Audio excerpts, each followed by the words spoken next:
Cool, man. Walker, welcome. Really happy to have you on our podcast. I'm gonna be jumping right in. No intros, no fluff, no BS. And that's what TRT stands for. You ready? Cool. Sounds good. Let's do it, man. Walker, everyone has a story.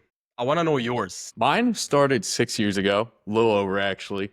I'm a failed drop shipper, if you will. I was doing Damn. that in college. Yeah. I bombed a few stores. I wanted to get better at Facebook ads. So my life just kind of took me in that direction. And six What years got later. you into dropshipping initially? Was it like a Facebook ad? Was it like Yeah. an online guru? Believe it or not, whatever your opinion is, it was actually a Max Trubisky ad. Ooh, Yeah. Yeah, good old days. So, I was, not exposed to business up until that point, but I was familiar with dropshipping from a very old Ty Lopez webinar I attended a long time ago. So I was like, I attended that. I was like, hey, this isn't for me because I was stupid broke at the time. And I was like, okay, it sounded good, but you have to buy inventory. Not yeah. doing that. Yeah, exactly. And then years later, I saw that and I was like, maybe there's something here. I should try it. And I did. And it was a learning experience, Nice. yeah, not So a profitable one. so you did start dropshipping. I did. I did. And I think for how long did you like do that? I did that for over a year. I think a lot of us probably have started there. I I don't know about you. really think so. But come on, just like tell me, how much money do you lose? Or did you make money? No, I did not make money. I lost money. It wasn't a lot because I was doing a lot of DM traffic, believe it or not. So I ran ads, lost a few thousand in that total. Could have been worse. The time investment was a lot worse. Damn. I learned to do DM traffic, build a theme page like on Instagram, try to build Okay. followers on that, and then DM followers, and then try to get sales. Yeah. Clever. How long ago was that? How long was that? Yeah, how long ago was it? Dude, that would have been 6 years ago. Yeah. 6 years. You're talking before COVID. Yeah, it was pre-COVID, a little bit before that, yeah. And fast forward to COVID, what were you doing next? Like after you ran that dropshipping store for like a Oh. year. After that, I decided, I liked the Facebook ad side of things. I was watching courses. I wanted to get better at that. I thought there was more Was at opportunity. its peak, yeah? Yeah. And I actually applied to work at a local advertising agency in my area on Hmm. Meta Ads, Yeah. thinking this would be a great experience to learn from other people, grow. I got the job and it turned out it was trial by fire. And the guy goes, "You're the guy now." And I said, "What?" I'm sorry, come again? What was it? Yeah, it was trial by fire, meaning I got the job thinking I would learn from other media buyers and learn how to do it. And instead, we just like, here's like 4 accounts, figure it You out. were like, where are the SOPs? And they were like, you are the SOP. Figure it out. Pretty much, pretty much. I don't recommend that. Yeah, I don't think anyone recommends that, to be honest, in the new digital age we live in. And following that, how long, like, were you an employee? Not quite 2 years. Not quite 2 years, I would say. So I did it. I got some results. Some accounts didn't do so well as I was learning. Some did pretty well, but I But by the figured, way, if anyone, like, we don't want to name the agency, obviously, but if anyone watching this had Walker on his account, please forgive us, guys. It's a Monday today, and I think we're ready to forgive each other, right? things are a lot different now. Give me a second Yeah. chance. Do you think they forgave you? Most of them didn't even know I was on the account, actually. They just spoke with Good. the agency owner. Thank So, Lord. but And tell me, like, what was the pivotal moment that made you feel like, okay, now I'm fully equipped and I'm ready to rock and roll in an agency? I never had that feeling. I Oof. never had that feeling. No, Tell me about that. I got sick of not learning and growing at the rate I wanted to. I went into that Okay. position expecting to learn more. In fact, that's what I would recommend most people do if they want to learn is get a job. Honest. Yeah. But it just so happened that I just chose the wrong one. And I figured, I'm not getting accounts fast enough. I want to learn more. There's got to be other ways to learn. So I started freelancing and then that led me to co-open Airfried Media, my current LLC. So here we are 4 years later. Did you start on your own or did you have any partners? Yeah, I have a partner. I started out freelancing on my own, but I got a partner who was an email expert as well. So we offered meta ads and email. Mm. He's actually the first time we spoke, I had the last name Patel on the camera. Yeah, exactly. Yeah. I remember you had AP. I was like, I expected like some brand, like watch or something. I don't know because it's AP. Walker, speaking of partnerships, you know how a lot of people talk that you don't need a partner, just go solo, lone wolf. Like, you know how there's a lot of people that throw a lot of things on the internet. So what's your take on partnerships in general? Comes down to your personality type. It really does. If you are aggressive and an extrovert, you could probably get away with no partners. I'm very laid back. Client management work isn't my favorite thing. Hmm. My partner is a lot more outgoing than I am, so generally he will take care of that. So that worked out for me. I could focus more on the craft, providing results. He does great work as well, but he can focus on communicating more with the clients, and that worked for me. Gotcha. Yeah. And how do you guys scale with Airfried? Okay, so we're not Common Thread Collective. We're not a $100 million agency. We do all right. We do all right. You know, we make a living doing it. I'm happy doing that. The big trade-off for me is freedom from working for people. Like, you don't want to go into an office and work. That was it for me. That was the big thing for me. Location freedom, getting to travel, getting to work, getting to just do it on my own. For anyone watching, by the way, who's like now a freelancer, just starting out his own path, into, I don't know, trying to do something out of this. What's like one piece of advice that you would give them? A new guy, don't sell yourself short. It's easy to get in the habit of selling your work cheap to get clients in.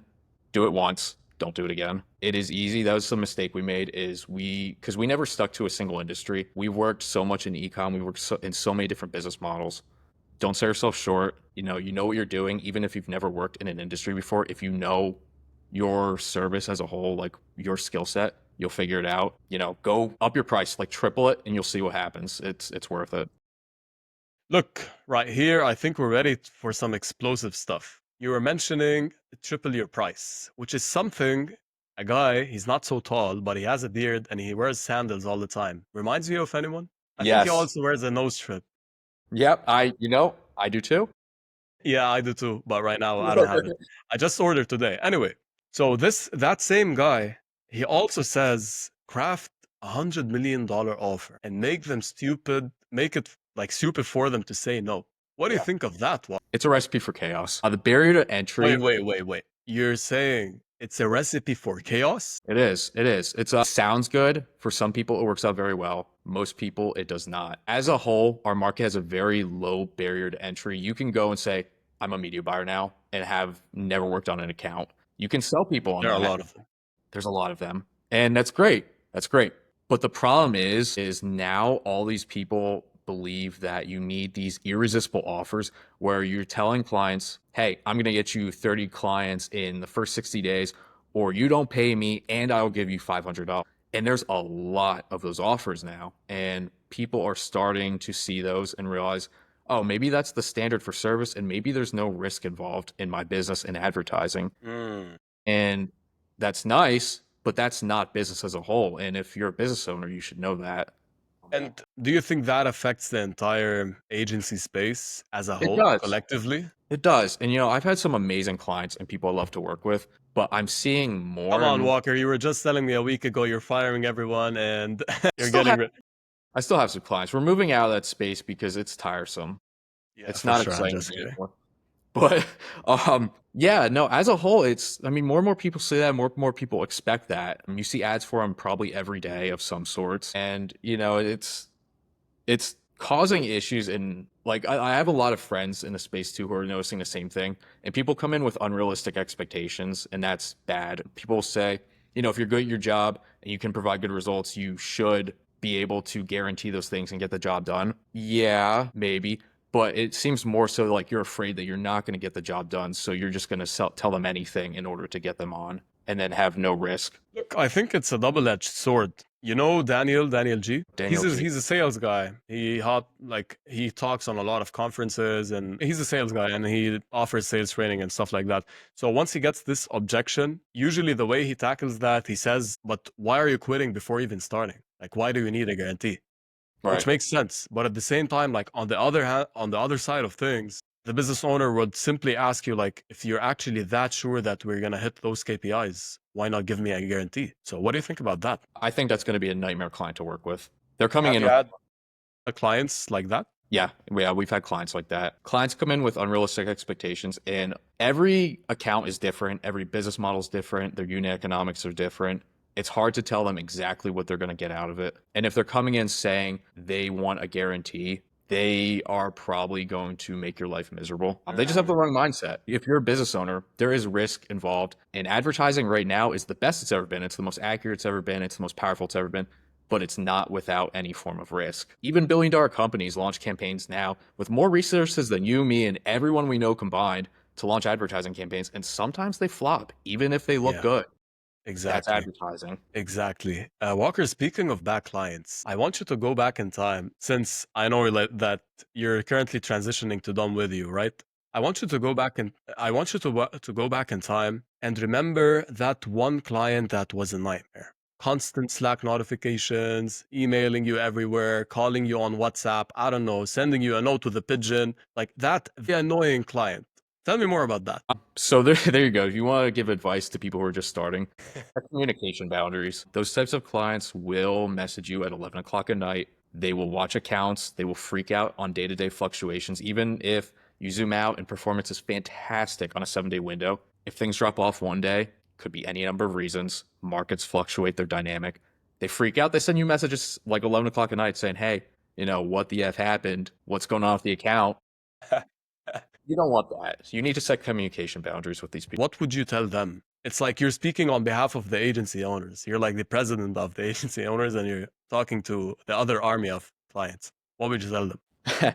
Yeah, so if I was speaking to clients instead, of course, obviously there's a lot of agencies that are also bad and incompetent, but build a good relationship with your agency and your media buyer. They will take care of you. They will be able to explain things as they're happening. Fluctuations happening, crashes happen, changes in the algorithm, big ones at the beginning of this year happen. Just Yeah, communicate we're with them. getting to that in a second. Yeah. Oh boy. Yeah, let's go. In fact, this is the Yeah. second. Let's Tell do us it. more about the fluctuations you witnessed in 2025. So at the end of last year, Meta unveiled Andromeda. At the beginning of this year, it's starting to be enforced. Dude, to be honest, it's hard to navigate. There's a lot of technical stuff involved in it. I'm not an engineer, but you read the docs and there's big changes happening in Meta. Surprisingly, Meta has the most AI capability out there right now, even more than Google, which is insane. Exactly. So they do a lot of good things and the algorithm is insanely good most of the time. But things happen, things change. They're pushing you more towards creative diversity, which is a good thing, but most people are not prepared. And they also don't do a good job of communicating these things to people. If That's you true. Google Meta Andromeda, you'll get a few engineering docs that are helpful and interesting, but they don't really tell anybody, like, hey, you need to read these. There's no mass announcement. It's just there if you happen to find it. Exactly. And let's assume someone that's in charge of meta communications and PR in general, listening to this right now, like what would you tell them? WTF. No, but seriously, this is important stuff, and they need to clearly explain what the inside of accounts need to look like now for people to succeed. And I mean, even if you're still doing what you were doing last year and getting good results, things are slowly changing. People are defaulting to creative volume, which is cool. It's not the whole picture though. Like we need to understand what needs to go into these creatives. The quality needs to be better, and they can't just be 20 creatives with different color backgrounds. They need to be Exactly. fundamentally different now. Look, I think this is why this is why the market is kind of separating itself. It's separating the experts from the newbies because the experts know exactly what you're just saying right now. And at the same time, this is like my conspiracy moment right now. What if Meta purposefully doesn't announce those important stuff so people can spend more, so people can burn through the ads and burn more money? Do you think that's viable? I just had the thought literally like It's possible. I would like to think they don't. Meta has enough lawsuits as it is. And actually, today I woke up and saw that I was eligible for a class action lawsuit against Meta in one of my accounts. I'm not sure why yet. damn.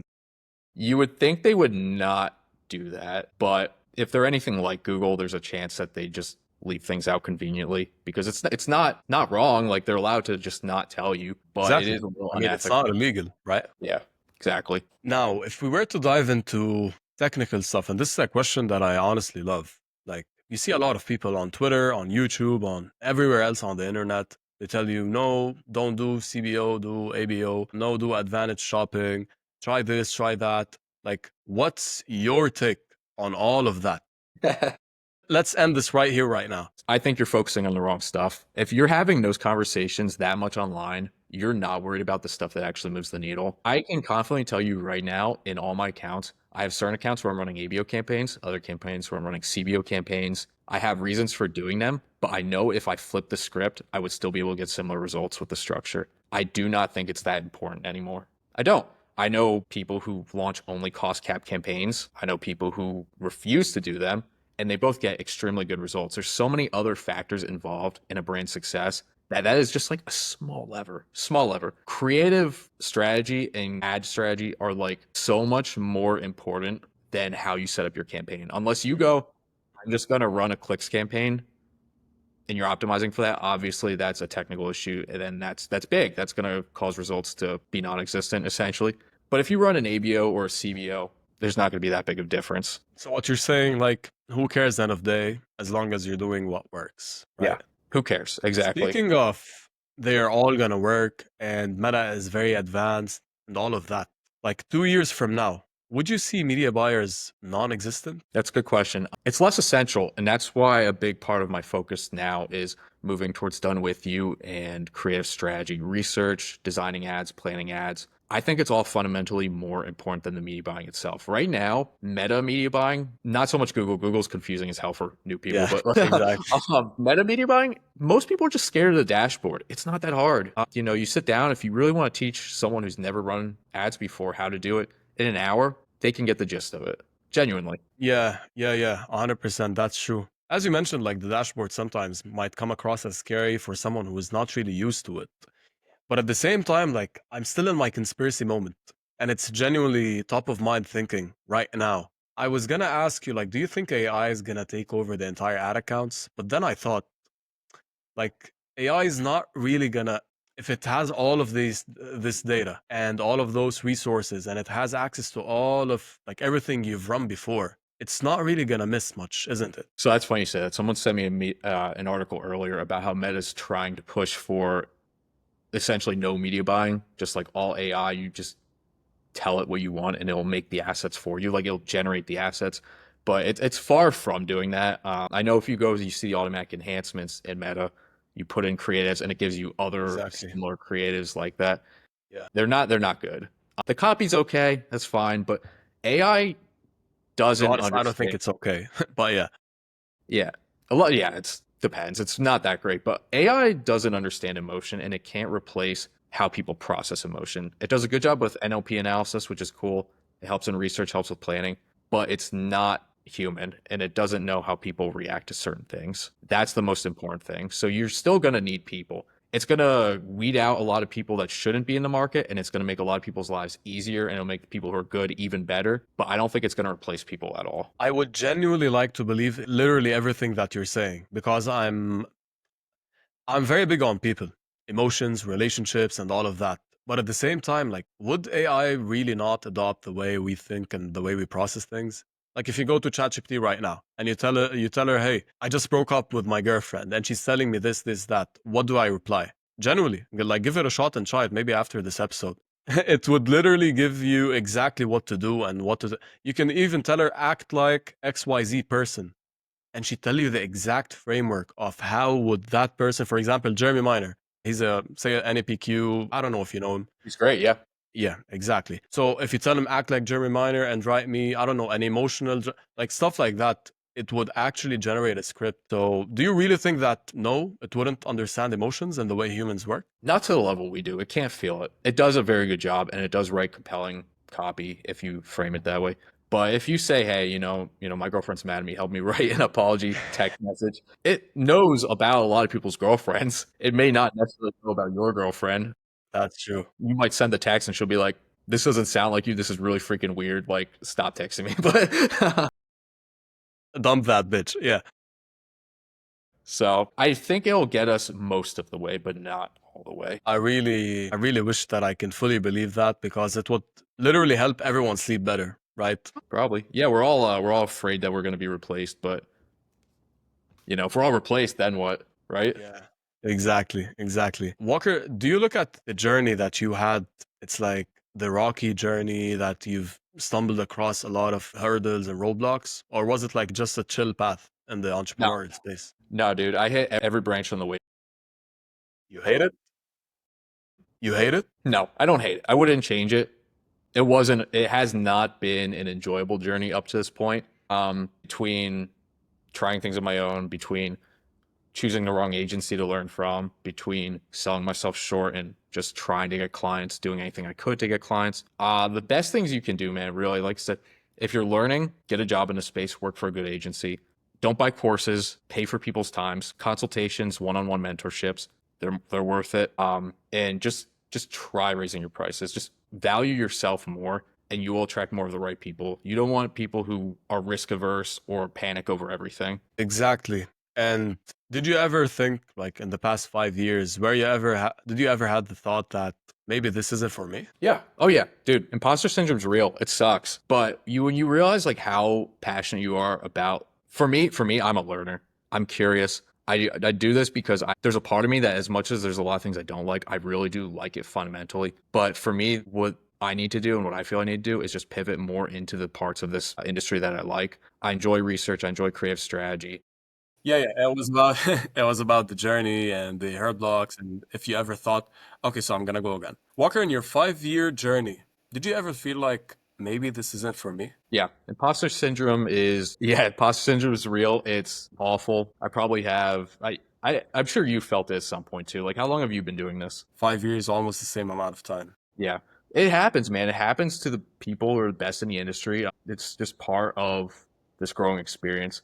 For me, all I need to do now is I feel like I just need to lean more into the parts of this that I love. Like for me, I understand like media buying itself. It's a skill. I don't think it's the most important skill as anymore. I enjoy things more like research. I enjoy the creative strategy. I enjoy done with you and helping people. That part I love. I don't necessarily love just being in accounts, pushing buttons, and then dealing with clients after the fact. So for me, like it's been growth. That's like my bad. I'm like losing my train of thought. Sorry, dude. No, no, no, don't worry about it. Okay, so Walker, you were telling me earlier about maybe transitioning to the thing that you love, and that way maybe you would be more motivated, maybe more enthusiastic about what you're currently doing. But at the same time, will you, I was just thinking about this today, by the way, will you actually wake up every day and be like, I'm super enthusiastic Not about every day. you Dude, decided? not every day. Motivation comes and goes, but discipline is part of like the thing that sticks with you. As a whole, as a macro, doing the things you like more, even if you're not enthusiastic about it every day, it's going to pan out so much better for you. You're going to provide better results. You're going to find more moments that you do like. Like I said, a creative strategy, I'm going to be opening a new LC for that. Done with Nice. you. I think a lot of clients, they come to you if they're not spending a certain amount a month. I generally believe most of them don't need to hire a media buyer. So I enjoy helping them, coaching them, talking with them. You mentioned you believe you're big on humans. Well, I believe all this is a big H to H business, human to human.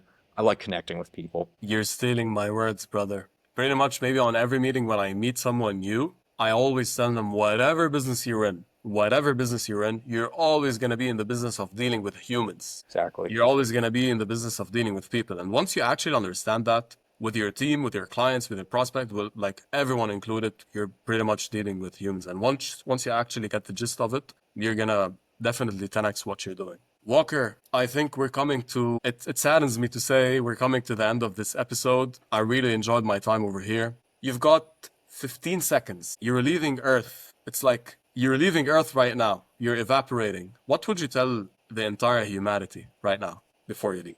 Be a good person, but that also includes in your work. We talk about H to H connections, build those relationships. They will last longer. You'll be a lot happier day to day. Your work will be a lot less stressful and it will be more fruitful. Build good connections with colleagues, good connections with clients, and you will be so happy. Seriously. Also, Walker, having a fist fight with the clients every day.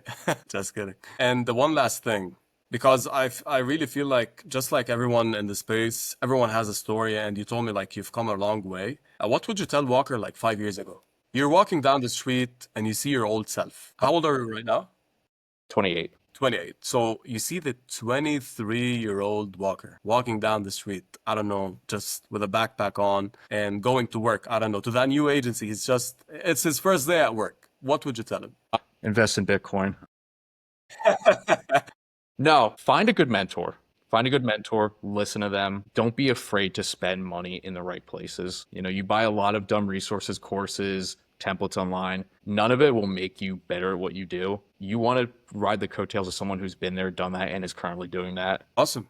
So invest in the right person so you can get a shortcut. It is. It's a hack, dude.